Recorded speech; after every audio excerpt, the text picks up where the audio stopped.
We're rolling into week 7. We're looking at the running backs. We're looking at who to pick up. We're trying to find those trends of the week, those hot tamales. And one guy who really exceeded expectations in week 6 was Kamani Vidal. We sounded alarm on him prior to week 6 because Gus Edwards is going to be out multiple weeks due to an injury, and he's going to be getting more opportunity, and he is a guy that could explode with more touches on any given Sunday. We're going to deep dive that right now, but before we do, you need to click that subscribe button right now because we're doing these deep dives on as many players as possible throughout the day, every day. On top of that, we're using these videos to help you set your lineups and help you make those waiver wire claims. Click that button, stop missing out. But this is huge. As we said earlier, Gus Edwards is going to be out. He's on IR, and this is going to change things up with the depth chart at running back for the Chargers, and we're already seeing that happen with Kamani Vidal and Hassan Haskins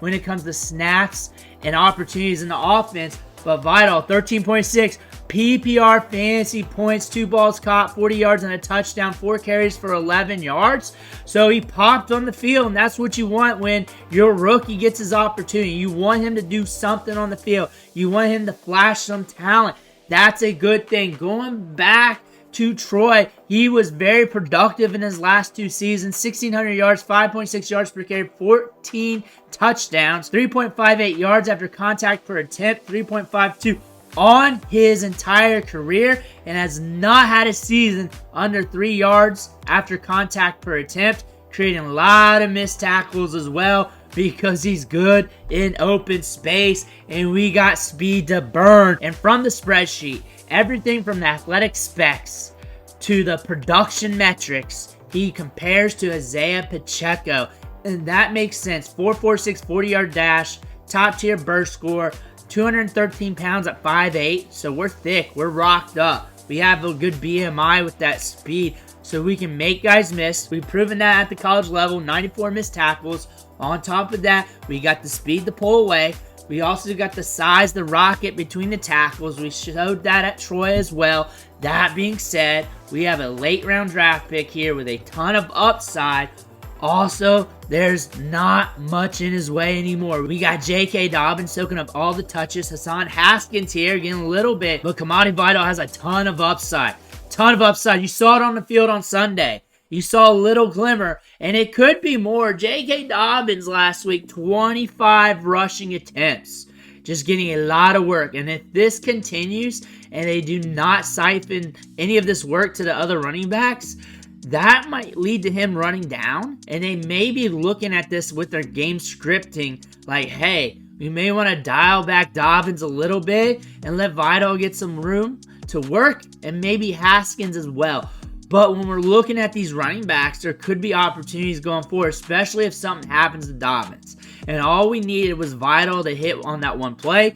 He did that. So what do we look at him as? A top tier stash still, a stash plus, a guy that could really emerge down the line. He showed you the glimmer of hope there, and that's something to see.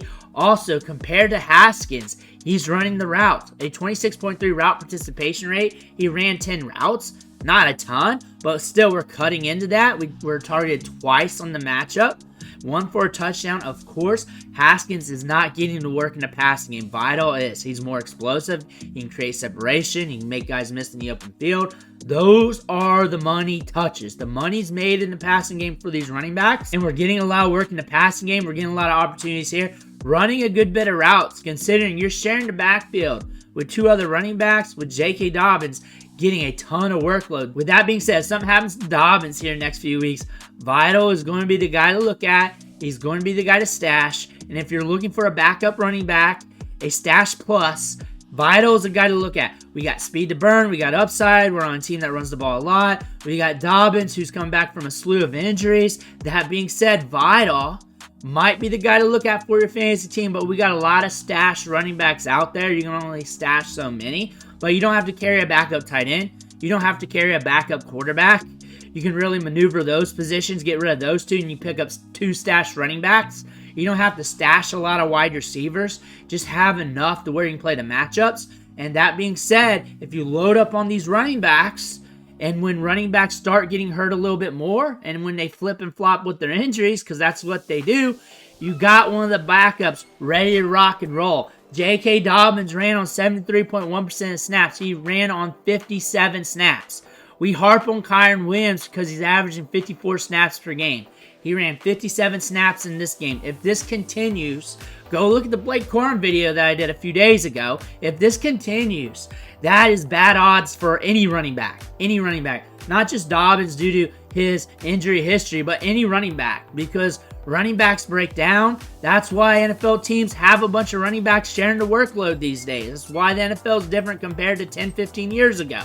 That being said, 57 snaps is a lot if this trend continues. So this is either going to change due to the twig snapping due to too many snaps and touches, or they're going to dial it back and give Vidal a little bit more snaps. His first game of 19 snaps is good. Considering Haskins is a Michigan guy. Considering what you got there with Harbaugh and his biases, Kamani Vidal getting 19 snaps is a good look, and that could increase. That could increase to more. That being said, you got the Cardinals coming up. We got the Saints. We got the Browns. We got some interesting matchups. You don't need him because he's hard for you to start right now. And that makes a lot of sense. It's not like you can just put him in your lineups and feel good about it. You can't do that right now. So you don't need him for that aspect. However, you need him because you need a stash. You need some upside. You're looking for some upside running backs for when the dominoes fall their way, or if it happens. You never know if it is, but it's going to happen for some running backs this season, a few of them down the line like it does every year, and you want that running back stashed so you don't have to fight for them off waivers, so you don't have to spend extra fab, or you don't have the waiver wire claim then, and you can't pick that running back up. But Kamani Vidal's got a lot of upside in this offense. We already seen it, and he could rock it for you down the line, especially in the playoffs, or maybe even sooner than that, because we got speed to burn. Looks like we could be earning more touches as soon as this week, and that's a good thing for a rookie like this, because he's got tons of upside. We already seen it on the field. The downside is you really can't start him right now. You just can't do that. But again, we're looking at him as a stash, and stashes are running backs that you just have death clutched on your bench, waiting to see what happens, and you're looking at the waivers every week to just see who's the hot flavor of the week or month when it comes to running back stashes, and they flip and flop with each other, and that's why we do these videos every week, so you can look at the trending stash plays and make your decision. Let me know what you think in the comments below. Make sure to hit that subscribe button on the way out. One thing for watching. Catch you on the next video.